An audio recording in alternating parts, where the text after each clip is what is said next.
Amigos del Perú y del mundo, muy buenos días, muy buenas noches, encantado de estar con ustedes. Esto es Rey con Barba y como siempre vamos a pasar revista a las noticias más importantes de la semana. En un acto de generosidad le cedo la palabra al señor Rey, ¿no? Empezamos pues con la noticia del día, ¿no? El señor Edmundo, es una pena realmente. Sí. Es humanamente comprensible, pero políticamente criticable. El señor Edmundo González Urrutia, el electo presidente de Venezuela, arrugó. Sí. Esa es la noticia, arrugó. Es perfectamente comprensible desde el punto de vista humano, por los riesgos que corría, por la posibilidad de ser detenido, ya tenía orden de captura, podía ser por la edad, torturado, perder su libertad, todo lo que quieran. Lo mismo sucedió en la Embajada de Japón. O sea, los rehenes, por supuesto que era comprensible el sufrimiento de sus familias y de los rehenes, pero si se hubiera dialogado, si se hubiera cedido con ellos, hubiéramos tenido un gran problema. Sí. Así que es comprensible, pero es criticable. La que es verdaderamente un ejemplo de patriotismo y de resistencia y de fortaleza es, por supuesto, María Corina Machado, que ha escrito un comunicado generoso de una estadista como ella, dejando bien a Edmundo González, pero creo en el fondo que le han hecho un gran favor. Sí, claro. Por supuesto a Maduro, ¿no? Sí, sí. Ahora, la presencia de María Corina Machado en Venezuela, afrontando todos los riesgos, incluso su propia vida, así es, significa que la lucha por la democracia y contra la tiranía aún continúa. Ahora, a eso de las 3:30 de la madrugada, ¿no? Porque esto no ha salido en los medios porque agarró de sorpresa a todo el mundo, el debate comenzó a las 3 de la madrugada, ¿no? Alguien ponía, yo voy con Edmundo González hasta el final. ¿Y usted? Entonces yo le respondí, yo no. El papel histórico que el destino le asignó a Edmundo González era el de ser un mártir y un símbolo de la libertad. Su sola prisión hubiera despertado una llamarada nacional e internacional con altas probabilidades de éxito, pero no pudo, simplemente se rindió.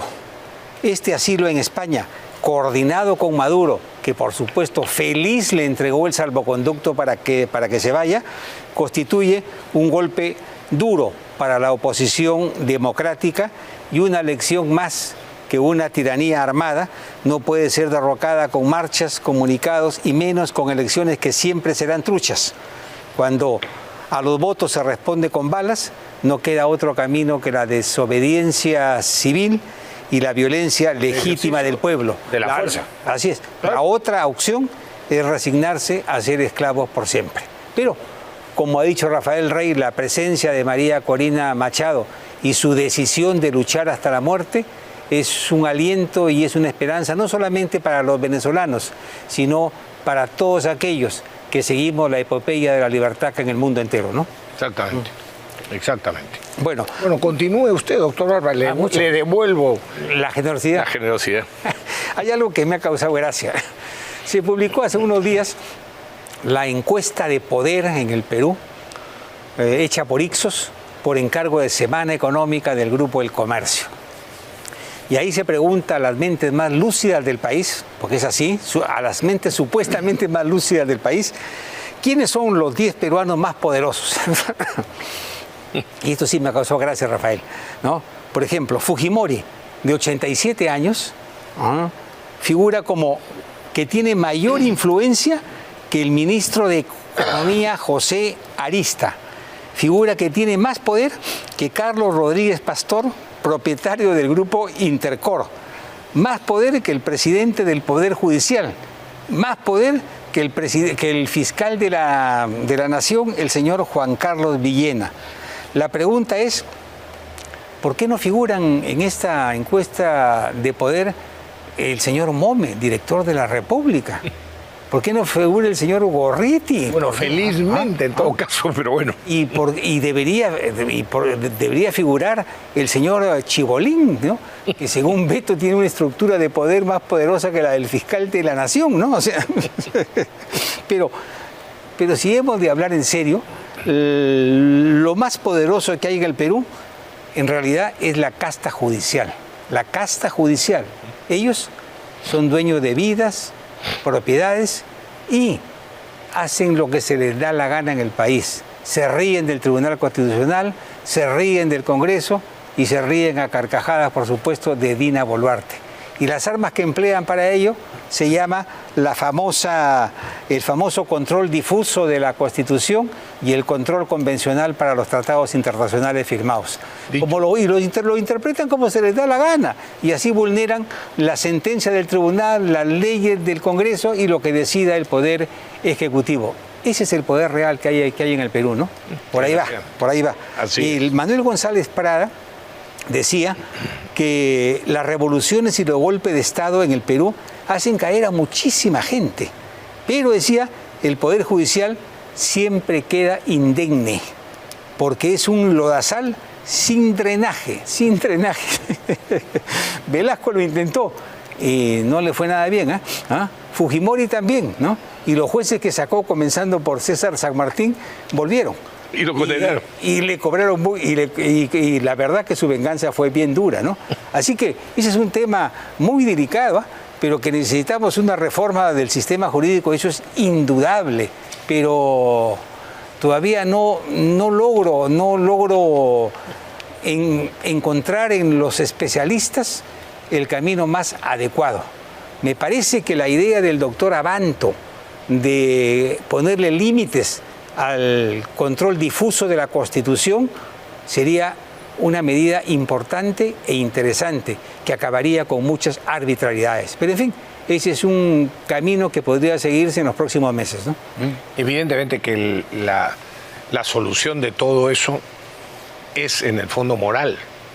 O sea, porque si hubieran principios morales, si los jueces verdaderamente actuaran con honestidad, con independencia de criterio, etcétera, todo eso se acabaría de la noche a la mañana. El problema es la moral. Algunos fiscales te responderían, si tuviéramos conciencia, ¿qué comeríamos, no? Sí, claro.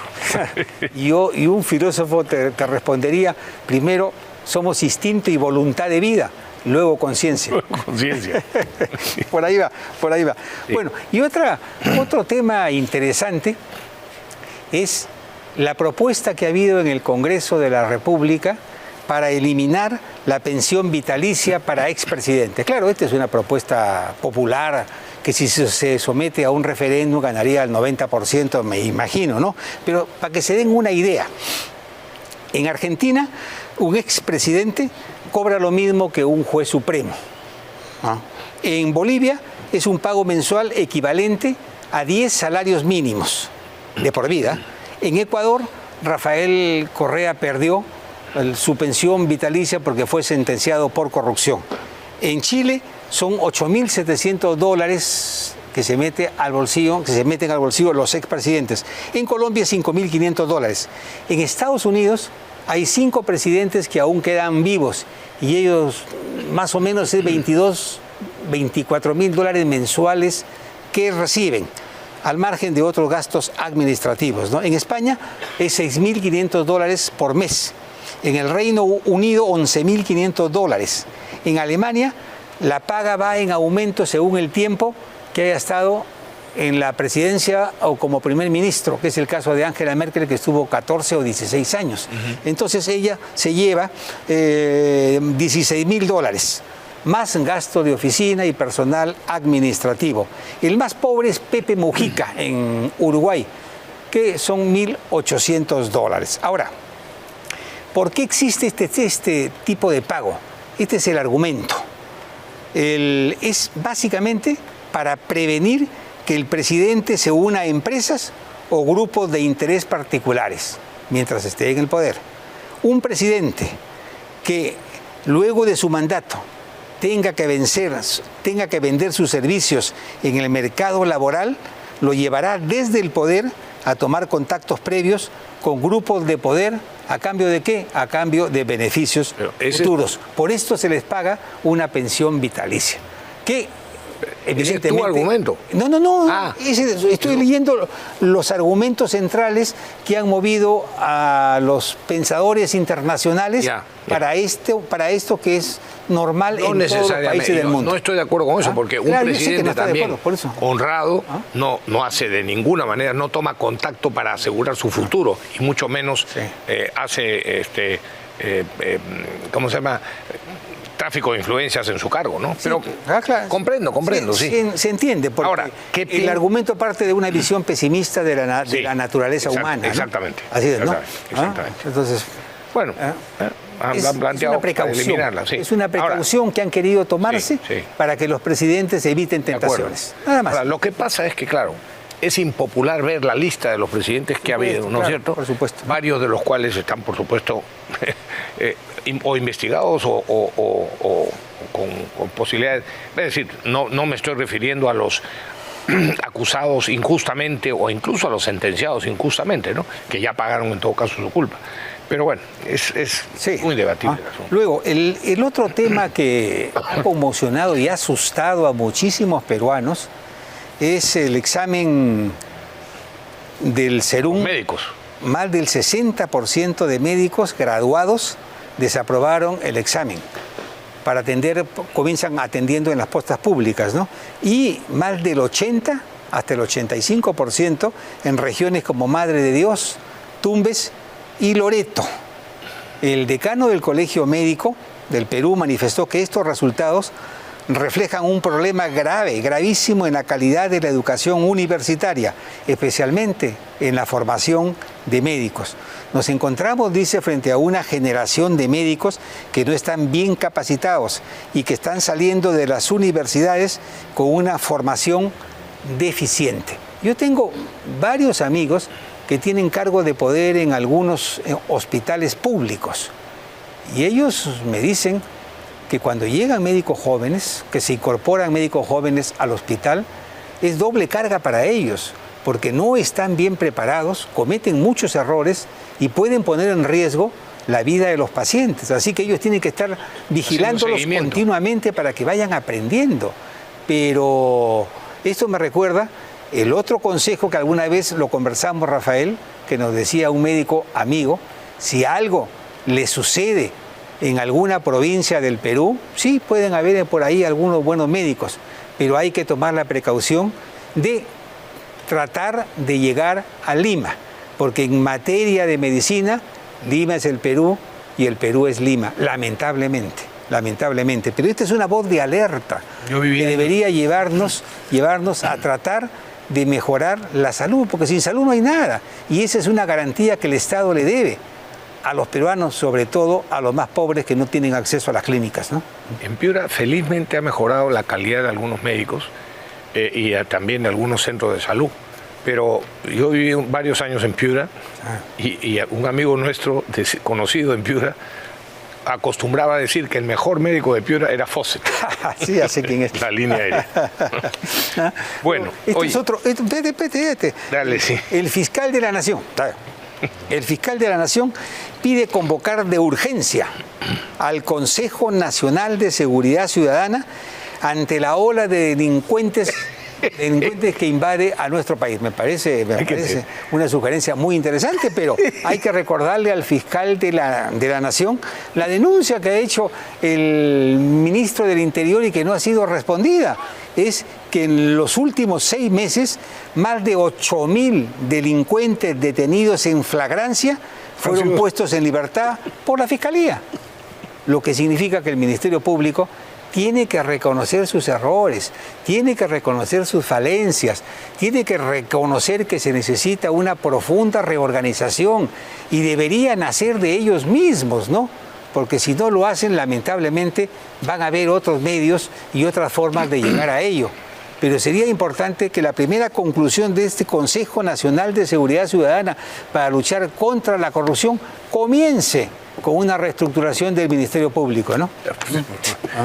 Es decir, hay que tener mucha cara, teniendo la gran parte de la culpa de eso, el reclamar una cosa de ese estilo, ¿no? Lo último, Rafael, que tengo. Vamos a darle, bueno, sí, para adelante. acabar con mi parte, cerrón. Sí. ¿No? Cerrón. Que dicho sea el paso, antes que te con Cerrón. Y seguimos con los ministros de Estado. No, yo sé, pero una cosa rápida.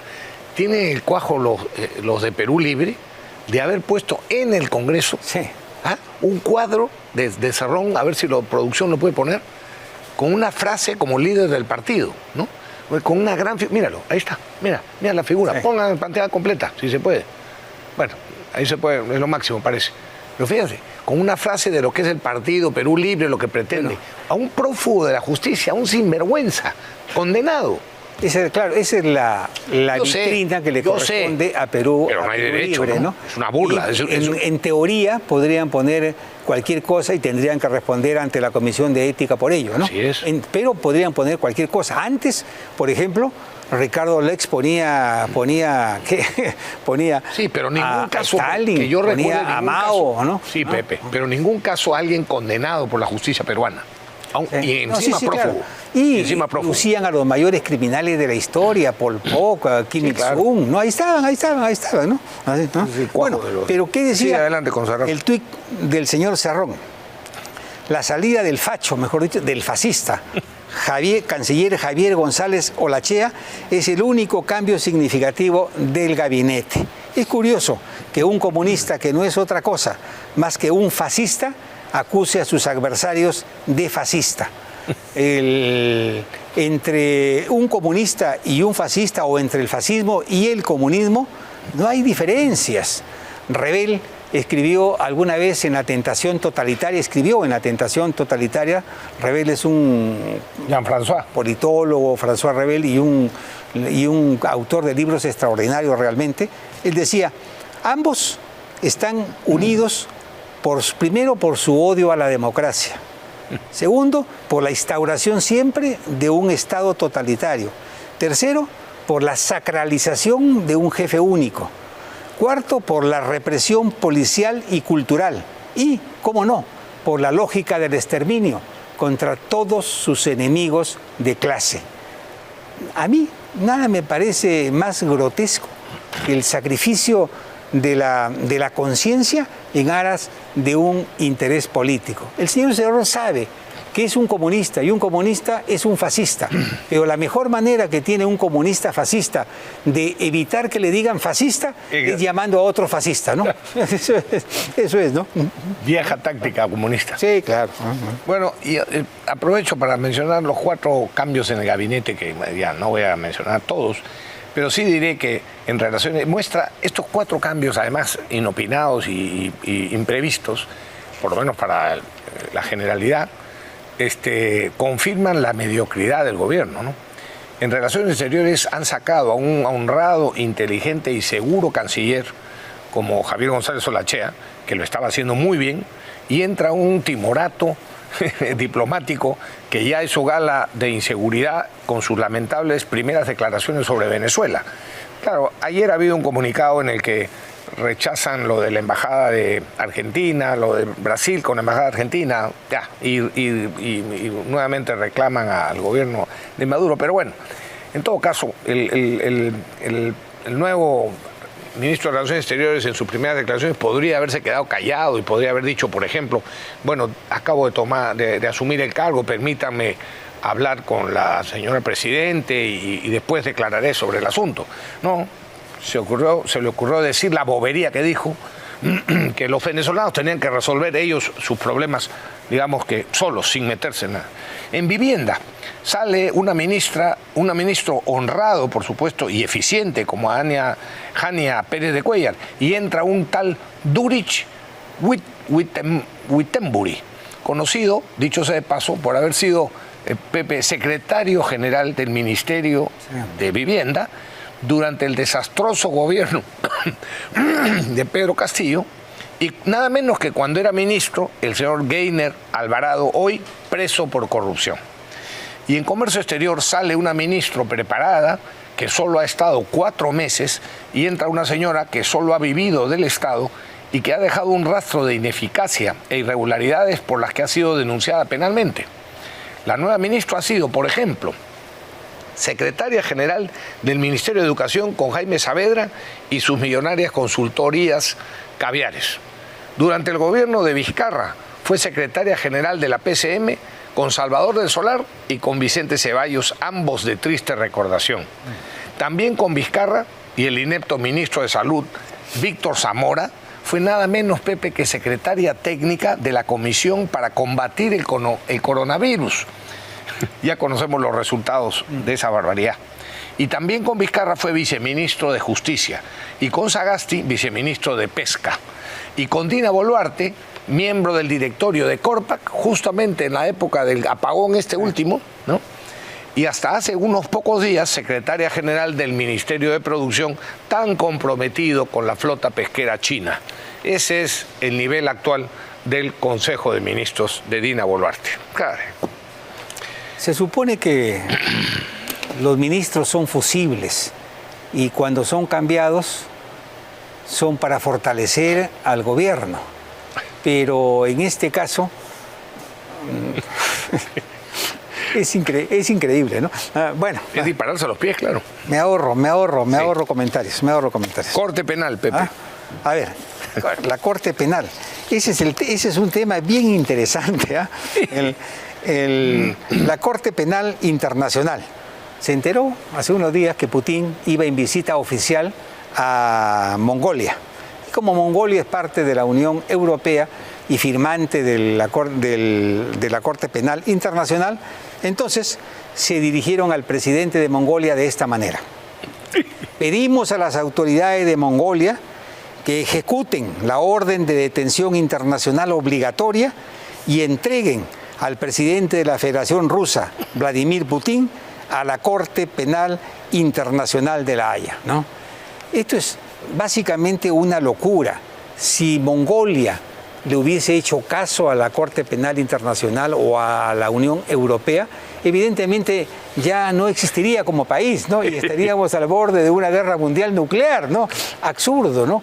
Cómo los leguleyos pueden ser tan absurdos y tan torpes, ¿no? Porque se guían básicamente por una norma que no tiene una visión del conjunto, una visión del contexto internacional, ¿no? Y entonces dicen este tipo de disparates, ¿no? Pero el presidente, por supuesto, de Mongolia ni caso les hizo, ¿no? Vamos a ver, increíble. Vamos a ver. Además, Putin no es firmante de la Corte Penal Internacional. Claro. Él, con el mismo derecho, podría ordenar la detención también de todos los miembros de la Corte Penal Internacional, ¿no? O sea, Bueno, y a propósito de eso, vamos a ver cómo reacciona la Corte Penal Internacional justamente ante la denuncia que han hecho 30 y pico expresidentes de España y de Latinoamérica contra el señor Maduro. Vamos a ver si actúa con la misma diligencia y con la misma fuerza, ¿no? Ante... Hace 6 años. Hace 6 años que se han presentado las mismas denuncias y la Corte Penal Internacional no ha hecho nada. No le da trámite. Exactamente. Bueno, porque los crímenes de Maduro, digámoslo con claridad, sí que cumplen las 5 condiciones para ser calificados en el derecho internacional como delitos de lesa humanidad, que son, permítame recordarlos rápidamente. Para que un delito sea calificado, pueda ser calificado, tipificado como delito de lesa humanidad, tiene que ser fruto de un ataque sistemático y generalizado. Pensemos en lo que hace el gobierno de Maduro con la oposición en general política de su país. Ataque sistemático y generalizado, por motivos políticos, contra víctimas civiles, donde el autor se sabe parte del ataque sistemático y donde el autor sabe que las víctimas no son, son civiles, o sea, no son militares combatientes. Dígame si no es clarísimo que todas las acciones del gobierno de Maduro en la represión asesina que hace de sus ciudadanos no cumplen con las 5 condiciones. Eso sí, son verdaderos crímenes de lesa humanidad. Y terrorismo de Estado, por cierto. No lo que le endilga la caviarada internacional y nacional, por cierto, o el comunismo internacional, por ejemplo, a los militares y policías peruanos que se enfrentaron contra el terrorismo. Aquí sí, aquí es fácil, porque hemos tenido presidentes gelatinosos, procaviares o caviares que han hecho la voluntad de la Corte Interamericana de Derechos Humanos. Que dicho sea de paso, sobre la ley que precisa los alcances de los crímenes de lesa humanidad, nuevamente, Antes de eso, de hace dos días, la Corte vuelve a entrometerse con el Perú y le exige derogar la norma que fue promulgada hace 30 días, ¿no? Evidentemente nadie les va a hacer caso. Lo único que podrían hacer ellos es recurrir en queja ante la Asamblea General de la OEA, que es un conjunto de 20 y tantos burócratas que apenas comienza la sesión ya están bostezando y pensando en el almuerzo, ¿no? O sea, no pasa nada, hombre. Por cierto, como el Tribunal Constitucional está hoy en manos realmente de gente pensante y de magistrados realmente, en todo caso, por lo menos en su mayoría, muy bien calificados. Gente sobria, calificada, responsable, ¿no? Acuérdate... Y que han tenido la lucidez de nombrar a la magistrada Pacheco como nueva presidenta del Tribunal Constitucional. Es una mujer con carácter, inteligente y además una dama en todo el sentido de la palabra, y por supuesto, desde aquí le deseamos la mejor de la suerte porque va a estar 2 años en un cargo de mucha responsabilidad. Pero yo quería decir a lo siguiente, acerca de la ley esta, de que precisa los alcances de la imprescriptibilidad. Porque recuerda que cuando la ley fue aprobada, o incluso unos días antes de su promulgación, los fiscales supremos actuales salieron a advertir que ellos iban a presentar una acción de inconstitucionalidad, un recurso de inconstitucionalidad en contra de esta ley. Sí. No lo han hecho. ¿Por qué?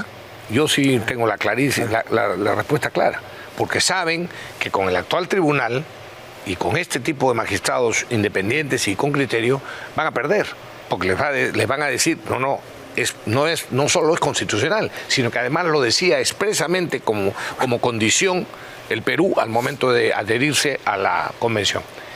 Así que no lo han hecho y no lo van a hacer. Yo estoy convencido de que los caviares, las ONGs caviares les han dicho, ni se metan no metan al tribunal. Hay que permitir que los jueces apliquen lo que tú mencionaste antes, el control difuso para que no se aplique. Entonces yo más bien pensaría, que los congresistas pensaría, eso mismo que lo han aprobado, presentar una acción de inconstitucionalidad para que el tribunal diga su última palabra. Y así obligar a los jueces a que no salgan por la tangente. Es como la facultad de darle a la Policía Nacional la investigación preliminar de los delitos, que es una cosa que era una necesidad urgente, ¿no? Ellos dicen que es inconstitucional, ¿no? Pero Tomás Gálvez, que es ex fiscal supremo, nada menos, discrepa con sus colegas y reconoce que la investigación tiene que hacerla la policía y no la Fiscalía desde una oficina. Esta ley, afirma, no es inconstitucional. Por el contrario, se le está devolviendo a la policía las facultades que le otorga la Constitución y que fueron arrebatadas con la instauración del Código Procesal Penal desde el año 2004. Eso está clarísimo en la Constitución, el artículo 166 dice que se le otorga la facultad de prevenir e investigar el delito a la policía. O sea, acá no hay nada que observar ni nada que discutir, ¿no? Simplemente se les ha devuelto lo que funcionó perfectamente desde que se aprobó la Constitución del 93. Mira, funcionó así hasta el 2004. Y el 2004 con el nuevo Código Procesal Penal, entonces quitaron a la policía. Y desde entonces la delincuencia ha avanzado de forma estrepitosa en el país. Con esta medida se espera que las cosas mejoren. Y van a mejorar sin duda, ¿no? Y van a mejorar, ¿no? Oye, y permíteme referirme al gran fiscal José Domingo Pérez. A ver. 2 noticias sobre él. La primera con mucho cuidado y con mucho respeto, porque de otra manera te mete una demanda. ¿Cómo te la metió a ti? Por amenazar contra su vida, ¿no? Entonces yo ahora digo, no, el ilustre doctor Pérez. Bueno, este señor, hay 2 noticias acerca de él. Primero, que ha sido excluido del caso Cócteles, ¿no? Porque es evidente. Creo que le han hecho un favor. Claro que le han hecho un favor en el fondo. Claro que por eso él lo ha pedido, porque ya ve que el fracaso... No tenía nada que probar en absoluto, sabía que estaba haciendo el ridículo y por eso se presentó para juez ante la Junta Nacional de Justicia. Lo jalaron y lo volvieron a meter en sus responsabilidades. Así es. Entonces ahora lo han sacado del hombre de haber hecho fiesta, ¿no?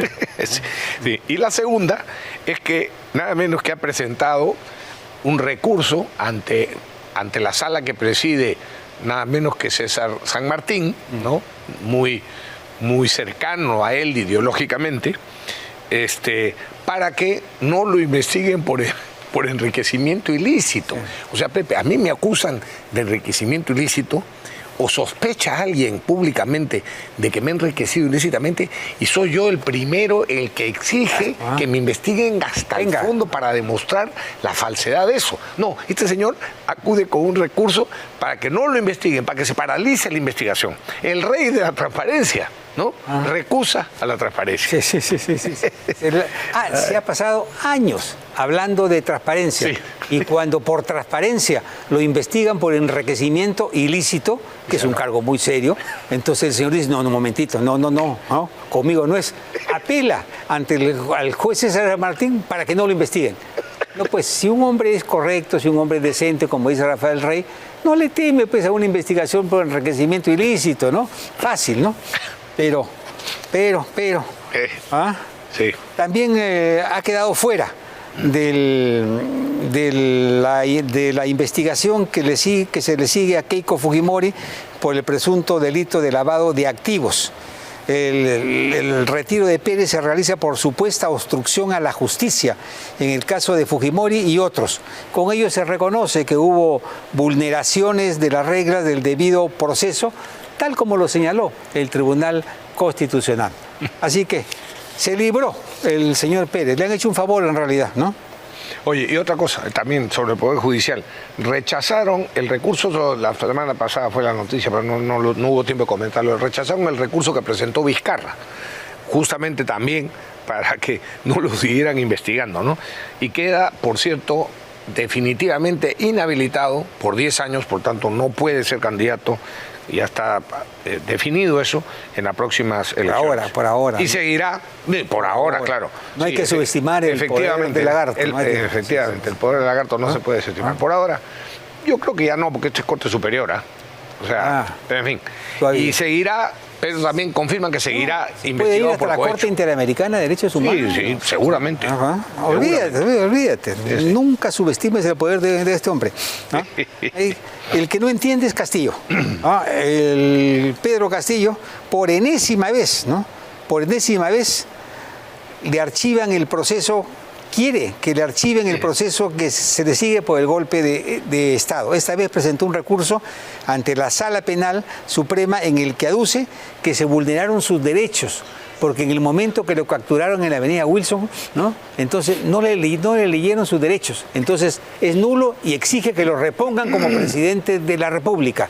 O sea, el tipo se volvió loco, o de repente es una estrategia para que ya no lo juzguen por golpista, sino por demente, ¿no? Puede ser eso, ¿no? Porque de otra manera no se explica este recurso, ¿no? Dígame si no es cómico el doctor Barba. No, qué cómico, estoy cómico, estoy diciendo la verdad, solo con buen humor.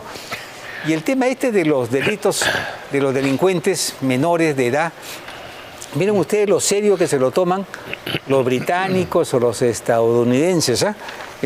Hace unos días también hubo un tiroteo en una escuela en Georgia, ¿no?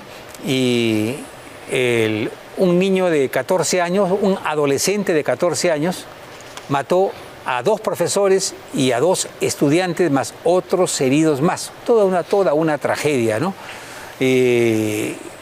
Han advertido los jueces que no pueden darle pena de muerte porque no tiene más de 18 años, pero sí es elegible para sentencia máxima de cadena perpetua sin libertad condicional, ¿ya? Por lo que podría enfrentar 180 años de cárcel. En estos países se cree que un adolescente de 14 a 16 años tiene los elementos de juicio suficientes para saber qué es el bien y qué es el mal. Y si opta por el camino del mal, debe ser condenado con toda severidad como un adulto, ¿no? Bien o mal, esta es la legislación y es un buen ejemplo que deberíamos imitar nosotros por estos lares, ¿no? Donde las mafias ahora reclutan niños de 12 años, los convierten en sicarios y como no pueden ser encarcelados entonces van a un reformatorio y de ahí salen más delincuentes aún y sin... Maranguita. Así es, ¿no? Entonces, ahora, por ahí hay que encontrar, por ahí se debería encontrar algo, ¿no? Yo he pensado en eso varias veces y creo que, o sea, no es lógico, mejor dicho, hay que profundizar en las razones por las cuales hoy adolescentes cometen esos actos. No es por la tontería que hablan los caber, porque hay armas. No.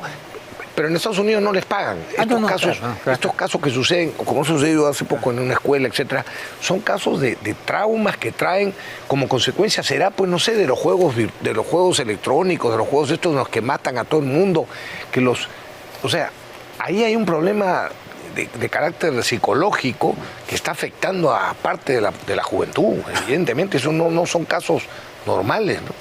O sea, hay ahí un problema psiquiátrico. Pero bueno, en Irlanda, Pepe, arrestan, no sé si está el video, pero el 189, arrestan a un profesor de colegio. Ahí está, sí. Ahí está. Ah, bueno, no lo pongan todo porque es un poquito largo, ¿ya? Pero ahí está el video en el que arrestan a un profesor de colegio por negarse a llamar niño a una niña. Pero al revés, niña a un niño, ¿no? Y es la tercera vez que lo arrestan. Por supuesto, la gente, los del colegio, los demás profesores del colegio que están ahí, le dicen al sheriff, a la policía, que es una vergüenza lo que están haciendo, pero a esos extremos se ha llegado. O sea, si un profesor no quiere decirle niña a un niño, porque sus padres han decidido que sea niña, y sea tratada como niña, lo meten preso. Increíble. Así estamos. Es Irlanda. Tienen toda una legislación represiva muy fuerte contra todos aquellos que no sean políticamente correctos, ¿no? Por eso es que hay una gran reacción en Europa y están surgiendo movimientos alternativos a la socialdemocracia europea que ha degenerado en una ideología progre, ¿no? Entonces, eso está cambiando y va a cambiar, con toda seguridad. Yo también creo. Ahora, está pendiente la denuncia que hizo Contracorriente, una denuncia que el IDL debería tomársela en serio para responder, ¿no? Por ejemplo, ¿no? Carlos Paredes señala que el Instituto de Defensa Legal invita a jueces y fiscales a eventos en el extranjero, cubriendo todos los gastos, lo que evidentemente genera preocupación por un conflicto de interés y porque los jueces podrían estar pagando a través de sus fallos judiciales, ¿no? Porque si esto es correcto, los abogados del IDL no deberían litigar con los jueces a los cuales han premiado con viajes al extranjero, todo pagado, ¿no? Es un tema serio que debería motivar también, en principio, una respuesta del IDL, ¿no? Y en segundo lugar, algunas medidas legales al respecto, ¿no? Por supuesto. Porque así es como se puede terminar corrompiendo a los jueces, ¿no? Oye, y para irnos al corte ya, porque viene un invitado para hablar sobre Jaime Pinto, para hablar sobre lo de la barbaridad de Petroperú. Pero parece que por fin se empieza a conocer la verdad sobre Andrés Hurtado, popular, conocido como Chibolín, y sus contactos y sus acciones, ¿no? Ahora se podrá apreciar la falta de responsabilidad y, en el mejor de los casos, la imprudencia de algunos políticos de asistir a sus programas y a entrevistas, y peor todavía, que un partido político contrate a su producción para media training de sus candidatos, ¿no? Con dinero público, o sea, el financiamiento público que todos los peruanos pagamos, ¿no? Eso es muy feo. A mí me huele muy mal, por lo menos. Pero ya nos enteraremos más detalles de la realidad de este señor que tantos años ha estado en televisión y que le han cancelado el programa por los escándalos en los que está metido. El tema que ya son de público conocimiento. El tema de Chibolín tiene para largo. Sí. Beto Ortiz se lo ha tomado en serio y tengo entendido que tiene una serie de capítulos al respecto y hay documentos, hay videos, hay especulaciones y hay un material que podría convertirse en probatorio y que podría poner en gravísimos problemas al señor Chibolín y a varios jueces y a varios fiscales, ¿no? Y a varios políticos también, ¿eh? A varios políticos. Pausa, amigos, pausa y regresamos.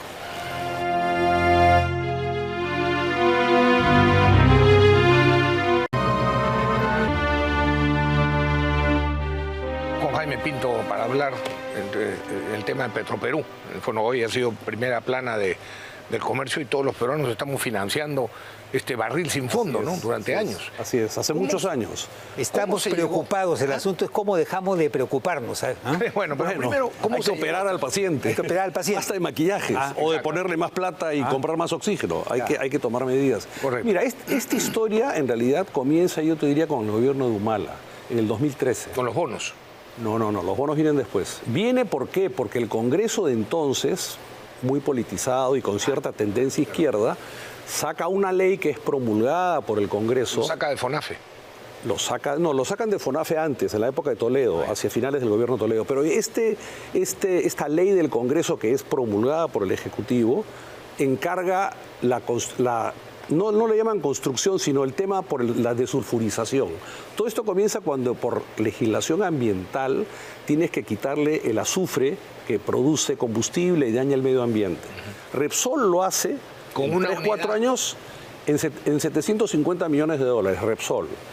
La refinería de Talara, que efectivamente es muy antigua, entonces empiezan con el tema, bueno, es muy antiguo, vamos a cambiar los procesos, iba a costar 2.700 millones de dólares una nueva refinería, nos daban el argumento, ya no van a ser 65.000 barriles de combustible diario, sino van a ser 90.000, oh, maravilla, vamos a tener mayor capacidad de producción.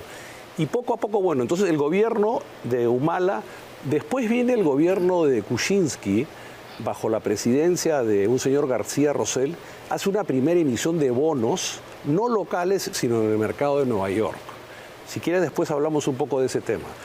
Pasan los años, esa emisión de bonos que originalmente era de 2.000 millones de dólares, Francisco Sagasti aumenta 1.000 millones más, 3.000 millones de dólares de bonos emitidos en Nueva York. Después viene Castillo y saca internamente, hace una capitalización, le presta 750 millones de dólares a través del MEF y una línea de crédito para operaciones de comercio exterior por 500 millones de soles.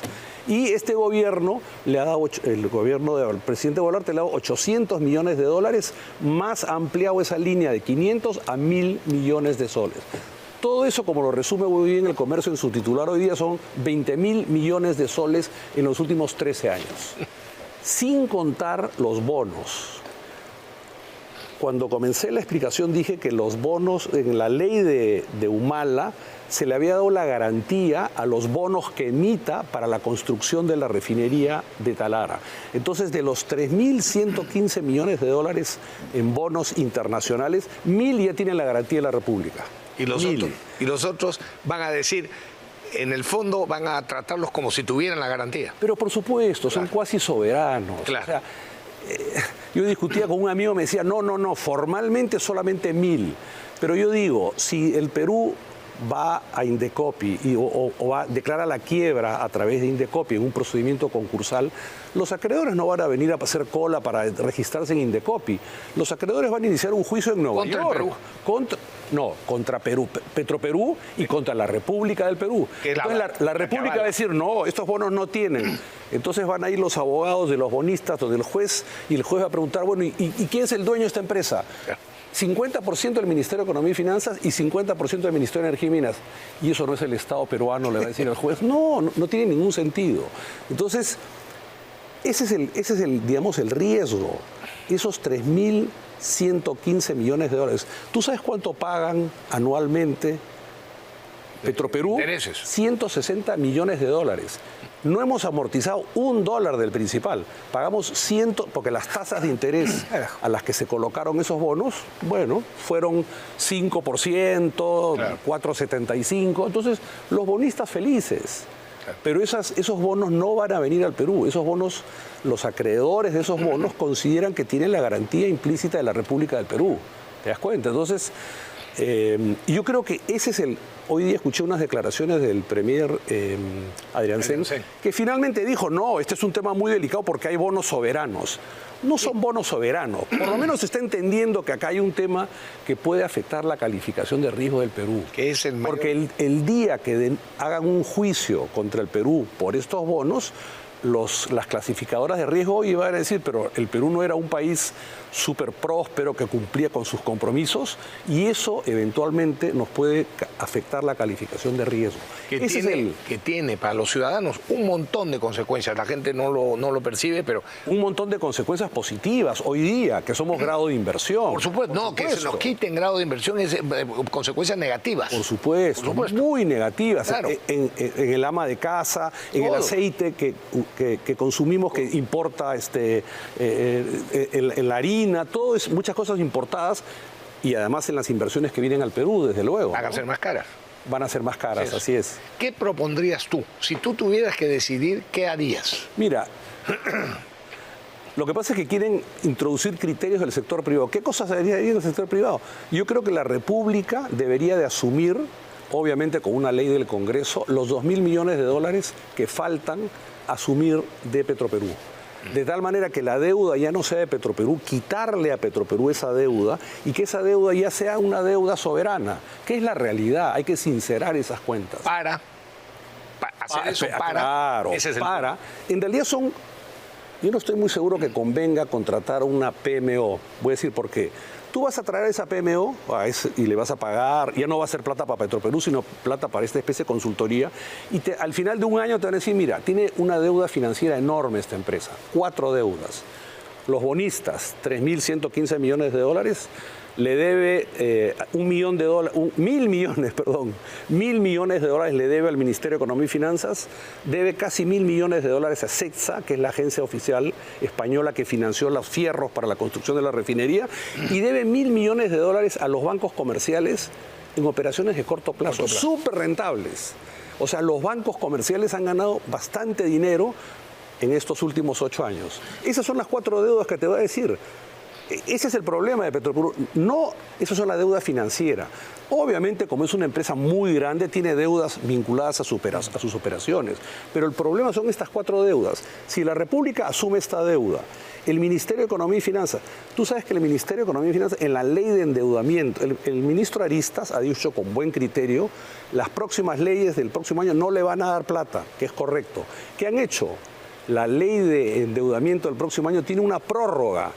Estos 750 millones de dólares que les dio Castillo están prorrogando hasta el 2028. El pago. El pago. Le están dando al próximo gobierno la papa caliente qué hacer con esta acreencia del Ministerio de Economía y Finanzas. Tú puedes hablar con el gobierno español y decirle refinanciar esta deuda. Y si formas un bonito equipo negociador, el Ministerio de Economía y Finanzas tiene muy buenos técnicos, la Dirección de Crédito Público, o sea, ellos pueden hacer un poco la estructura financiera y resuelves estas 4 deudas. Pero vuelvo a decir, y de ahí viene lo importante. Que es lo que se requiere la decisión política. Concesionas la refinería. Claro.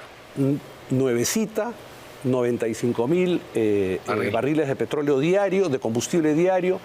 Estoy seguro que si haces una buena... Ahí sí le pondría un poco de dinero en contratar un asesor, haces un roadshow internacional y dices, ofrezco esta actividad. Claro. Esta unidad, Crocker, esta unidad... O sea, hay pocas empresas en el mundo que efectivamente pueden procesar esa parte tan residual que es casi barro. La planta de Talara tiene para sacarle valor. Entonces... Si haces las cosas bien, la puedes concesionar y eso la va a empezar no privatizar, no estoy diciendo privatizar. Si tú escindes desde el punto de vista legal, te quedas con la parte comercial. Ahí sí... Y ahí puede haber interés. Ahí puede haber trabajadores, la parte comercial es intensiva en mano de obra, maneja sus grifos, pero no la parte de refinación. La parte de refinación se la encargas a un experto. Yo antes de la conversación acá he estado averiguando, hay mucho de la gestión comercial en donde el mundo de hidrocarburos cambia permanentemente. O sea, Petroperú de hecho exporta ciertos productos residuales. Es ahí en esa parte, yo creo que hay mucho valor que agregar. Como sabes, todo el combustible lo importamos. Sí, claro. O sea, el Perú produce 20.000 barriles de petróleo en los pozos nuestros, que no es nada, ¿no? Entonces, yo creo que siendo un poco creativo, por eso es que yo digo, me parece súper valioso lo que está proponiendo el directorio del señor Stark, me parece muy valioso que los hayan confirmado en el cargo, felizmente, pero yo no estoy tan seguro que un PMO, como lo han descrito ellos, que es una empresa que te va a asesorar, no se necesita. Además, ya hace creo que un año y pico. Claro, sí, ya hay un informe, yo lo he estado revisando. Así es. Ese informe es súper completo, tiene un muy buen diagnóstico. Correcto. Esta PMO no van a hacer ellos la reestructuración la pueden hacer los peruanos. El Ministerio de Economía y Finanzas, con estas 4 deudas. Se ha hecho en otras empresas y en otras cosas muchísimas veces. Eso es lo que haría el sector privado. Yo creo, me gustan los optimistas porque a veces nos ayudan a salir de los problemas y a veces nos llevan a más problemas. ¿Qué opinión tienes de Carlos Paredes, que fue presidente de Petroperú? Mira, es una pregunta, yo lo conozco a Carlos Paredes, es un muy buen economista. No se trata de opiniones. No vas a citar a Carlos Paredes en algo, cítalo. ¿Sabes por El barril sin fondo, usted ha escrito un libro, yo lo conozco, es un buen economista. Pero mira esto resumido en 30 segundos. Él dice, el problema es que las empresas públicas nunca quiebran. Lamentablemente, para eso estamos los contribuyentes. Esa es la tragedia que tenemos. Los peruanos son los que terminamos pagando los despropósitos. La refinería de Talara, en mi concepto, es el mayor despropósito de la historia de la del país. Nadie duda, lo acaba de decir. Pero eso es el problema. La gente no lo está entendiendo así. Mira, por supuesto que sí. No lo están entendiendo. Es un fango y le seguimos metiendo plata. Sean claros. Es una arena movediza, por supuesto, y le seguimos metiendo plata y se la traga. Y le seguimos y se la vuelve a tragar. Que acaba de mencionar, de separar el tema de la deuda y hacer una decisión política para concesionar Petroperú en la parte operativa, digamos, y comercial.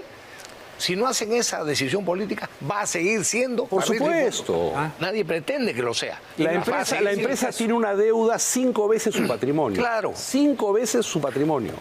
En el caso que estemos con una institución agonizante. El asunto es que no sea un cadáver ya, ¿no? Y no nos hemos dado cuenta. Porque es el Estado. Pepe, lo que está diciendo es que se declare la quiebra. Lo que nos va a pasar es lo que acaba de describir. Los acreedores van a venir y nos van a cobrar los 3.000. Aparte de que se va al diablo toda la fábrica nueva. Esa es una deuda cuasi soberana. Por supuesto. Los inversionistas han comprado ese bono a una buena tasa, sabiendo que si no la paga Petroperú, ellos ni siquiera han mirado los balances. Este es Petroperú, compro los bonos por la tasa. Una muy buena tasa. Es muy fácil decir eso. O sea, por supuesto, nadie quiere que continuemos siendo barriles de fondo. El tema es eso que tomar la decisión política. Y la historia, no parece que la historia de los precios, cómo suben para la construcción de estas refinerías, es un escándalo para el país. Claro, ahora en el mundo esta es una refinería chiquita. Sí. 95.000 barriles es una refinería pequeña. El precio de una refinería gigante, ¿no? Por supuesto. Carajo. Por supuesto. De eso nadie duda. Pero hay que ser creativo. Yo creo que incluso el Ministerio de Economía y Finanzas, el Ministerio de Energía y Minas, estamos a la defensiva. Si tú eres un poquito creativo, pides el apoyo del Congreso para asumir la deuda. Hay que entender el problema para tomar la decisión y resolverlo. Que el Congreso asuma la deuda. No, muy bien. Está bien, entiendo. No es el Congreso que autorice, perdóname. Que autorice una cosa que ya está hecha. Por supuesto. Pausa. No hay que tenerle miedo. Tenemos que hacer una pausa y regresamos. Ya.